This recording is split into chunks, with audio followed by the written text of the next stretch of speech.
All right, last thing. And this is what's going to move Knecht on into the next 3 or 4 chapters.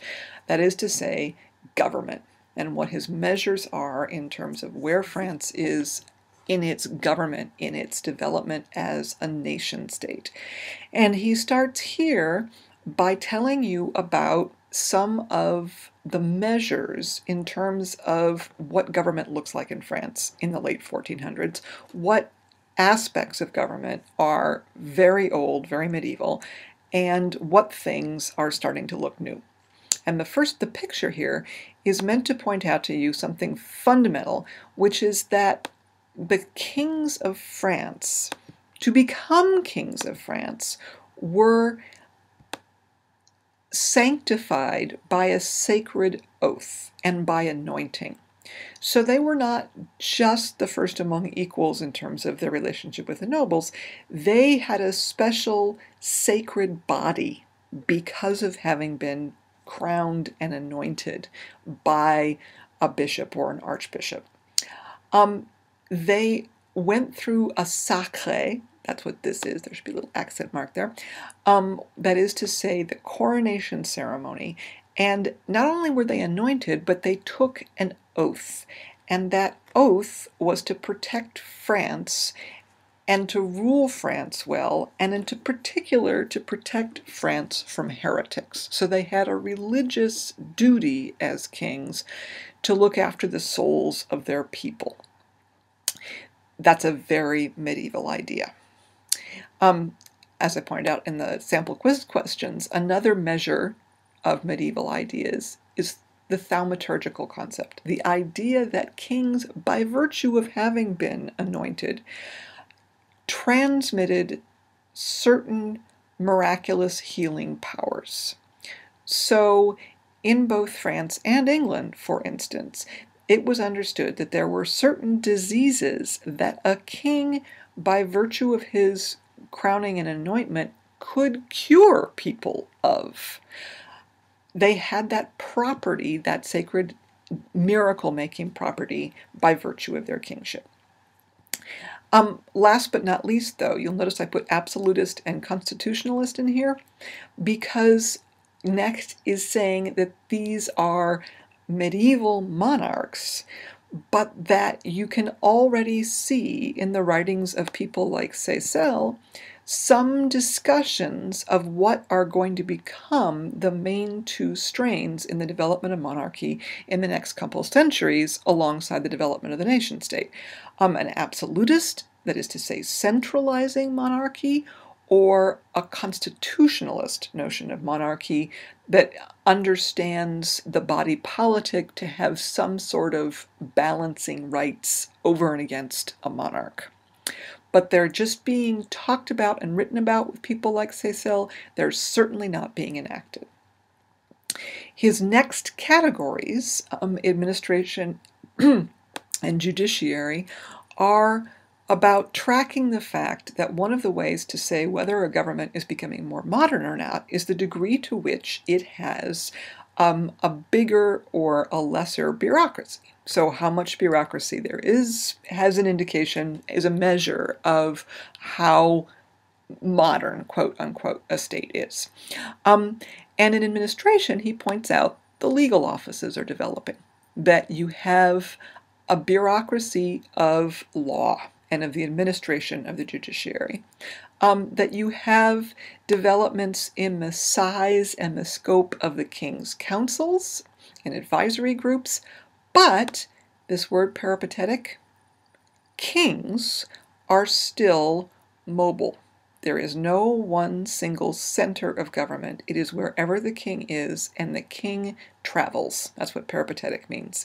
He goes all over his territories. He does not stay in Paris or anywhere else permanently. Wherever the king happens to reside at that moment is where government is. And that's in part because, well, 2 things. First of all, kings had to travel to make sure they were personally supervising their nobles, because if you left a noble alone for too long, he was likely to rebel. Second, kings needed to be peripatetic because you could not stay with your household too long in one place because the moat functioned as a sewer and it could not handle that many people for very long before you ended up with serious hygiene and sanitation and disease problems. So for public health reasons and for political reasons, kings moved around. That's medieval. Same thing with judiciary. Knecht tells you about how the districts worked, how the offices worked of judges and law courts in the various districts of France, the bailliages or the sénéchaussées, and the officials who were involved in that. So there was a bureaucracy and it was increasing and developing and complexifying. There was also a medieval institution of parliaments, that is to say, those regional magistrate courts that functioned in Paris and in some of the major duchies in France at the time. And I will leave it to you to figure out, because of the quiz questions, the sample quiz questions, what exactly those are, but they are another judiciary body which is medieval, but which in its function as the court in Paris where the king has to register his edicts, do in theory have the potential to be a form of resistance to the king as well. So looking ahead, parliaments might be part of the modernization of the monarchy in France.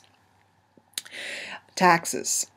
Of course, the degree to which a king can collect taxes, what kind of taxes, is a marker of medieval to early modern.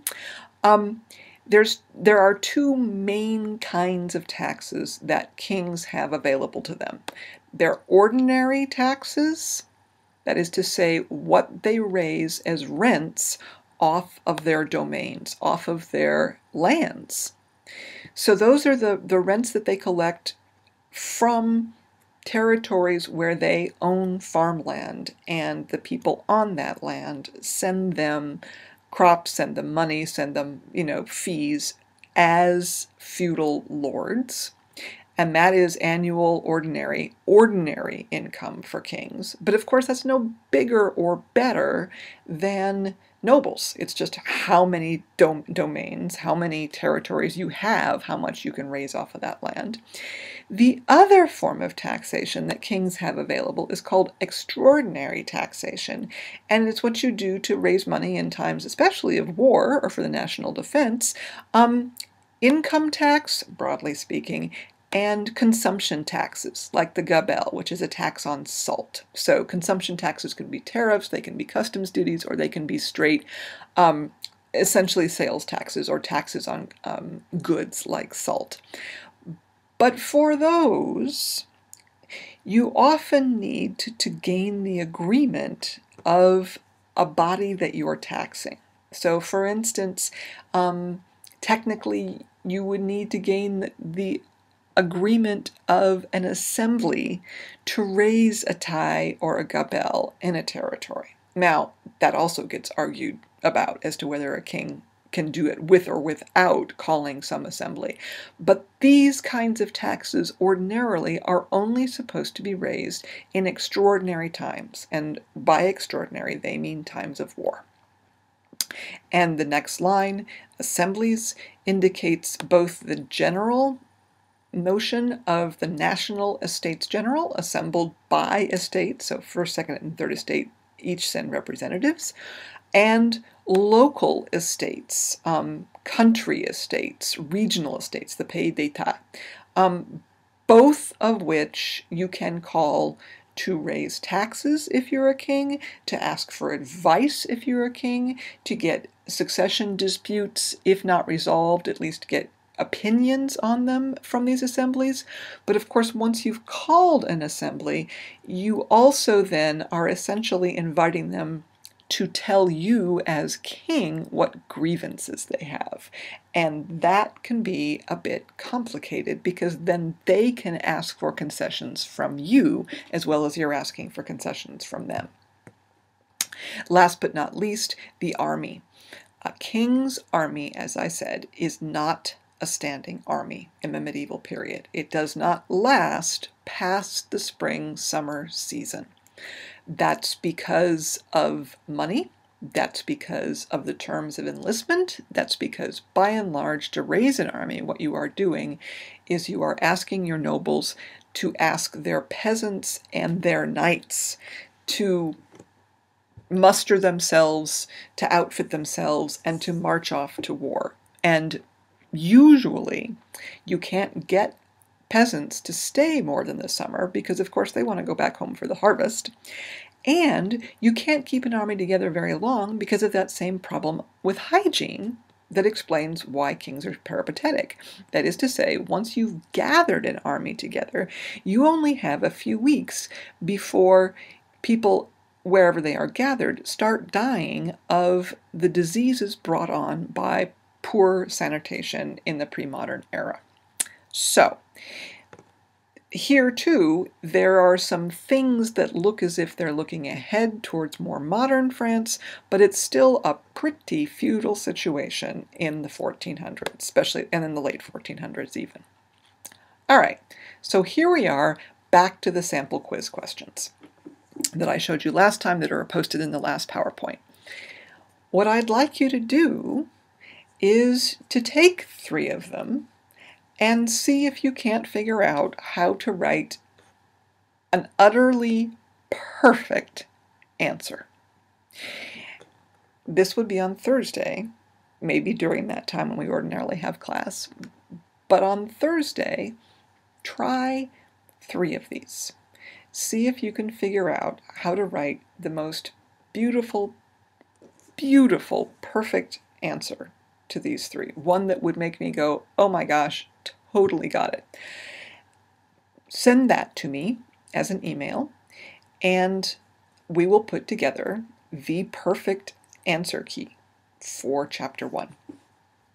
That concludes the first installment of these chapters for Thursday night.